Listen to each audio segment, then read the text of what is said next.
Please welcome Mr. Oded Ailam, former head of counterterrorism division in the Mossad, to be interviewed by Amichai Stein, diplomatic correspondent for the Jerusalem Post.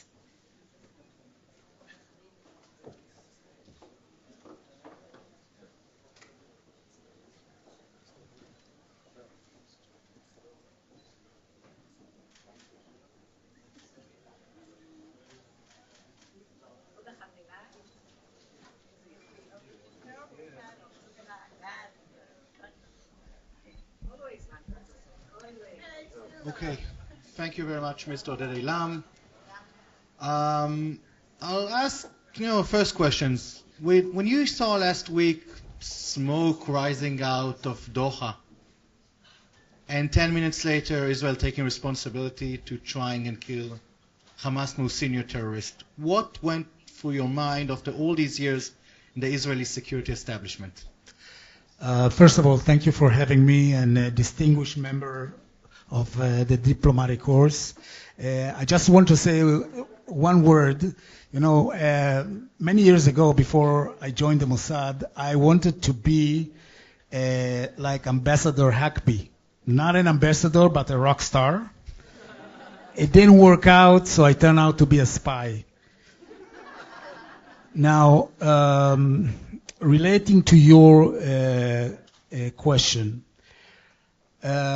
first of all, I think what Israel had been trying to do is turn the page and start a completely new ball game in the region, which means there is no more immunity to anyone who hosts terrorists.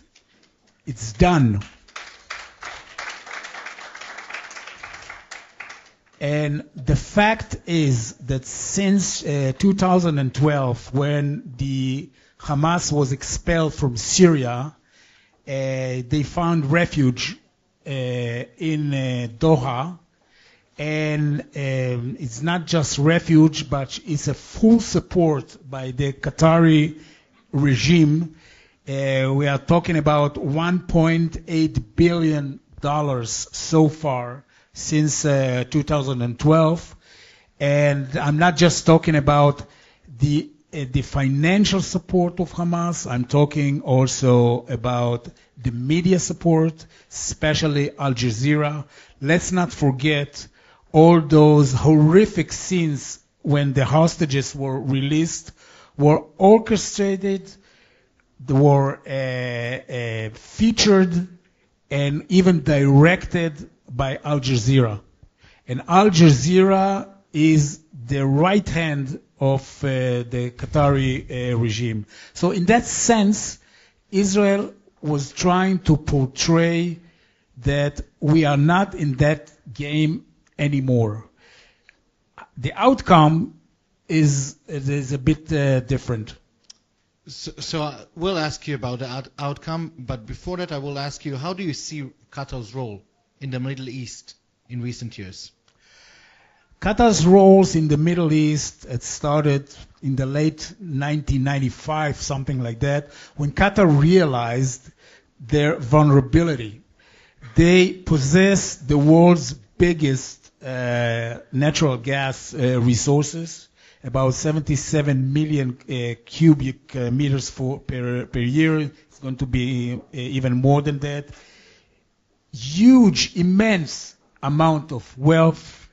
Of course, the media, and of course, they're buying politicians, they're buying institutions in Europe. The Empire State Building belongs to the Qatari.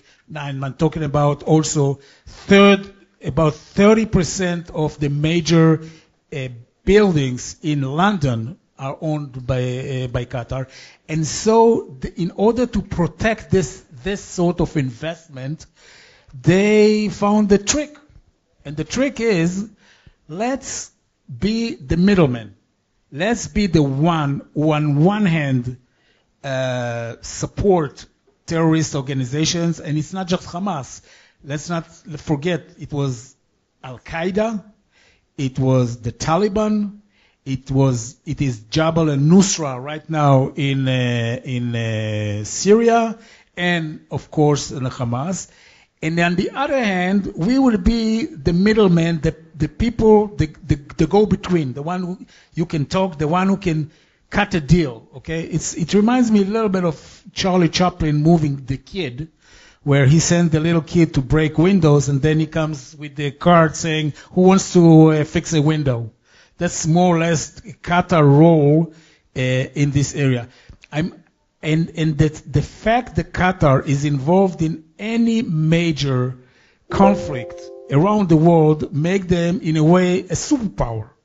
They're superpower in the media, they're superpower in the politics, and of course economically.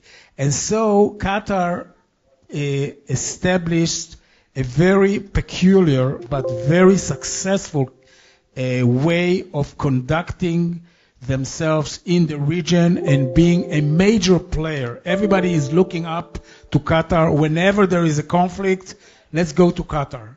And this is the major obstacle that Israel is right now facing in the war against terrorism. So that it's no secret that Israel tried also to downgrade Qatar's role in the mediating. And the strike last week, and Israeli officials, I remember, called me on the day of the strike, said this was one of the goals. What do you think will happen now with Qatar's role in the mediating? Will Israel at least attempt to achieve this is accomplished? First of all, Qatar right now is playing the victim. Everybody is trying to cheer them up and to say supportive sentences and words toward Qatar, then it plays good because Qatar likes to be a victim. Remember, in just about 2016, they were banned by all those countries around Qatar who are right now approaching Qatar and with all sorts of gestures.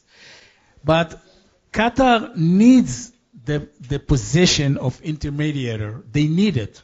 They will not abandon that very quickly. In the short term, I can see, of course, downgrading their capabilities and downgrading their involvement. But soon enough, they will try to regain their status. And it's a big question whether Israel should accept it or not. My personal view is under no circumstances we should allow Qatar to resume their role unless they abandon completely their anti-Semite stand. They abandon completely Al Jazeera, which is being seen by 40 million Muslims around the world, and it's the biggest media in the Muslim world and the most influential one. And another series of acts in order to put them as a real, candid, and true intermediator. Now, final question. You know, we're talking about the Hamas senior terrorists abroad, inside Qatar. How much influence at the end do they really have on the question, can a deal be reached or a deal can't be reached? Isn't the real power amongst those who are holding the hostages, terrorists inside Gaza? There's something very unique had happened in the last, I would say, 8 months. The shift from Gaza had moved to the external forces who are residing in Qatar, mainly Khalil Haya, Jabarin, Nizar Obadallah, and people you know closely. Yeah. And they are the most influential right now in the negotiation. And oddly enough, we see that they are more stubborn and more hardliner than the one who in Gaza. And there's some sort of, I would say, puzzlement. How can it be?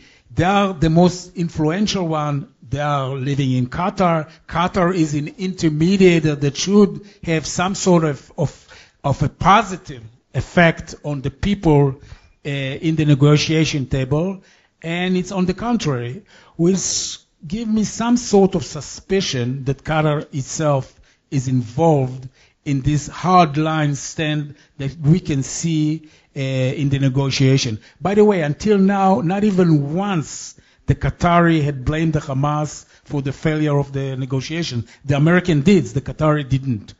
And so one of the objectives of this targeting was to remove this obstacle from the negotiation, to remove those hardliners who hinder and make any sort of new proclaims in order to hinder any kind of a deal, and unfortunately it failed. Thank you very much, Mr. Ailam, for your great insight and interesting insight of all these years. We really appreciate it. Thank you very much. Thank you very much.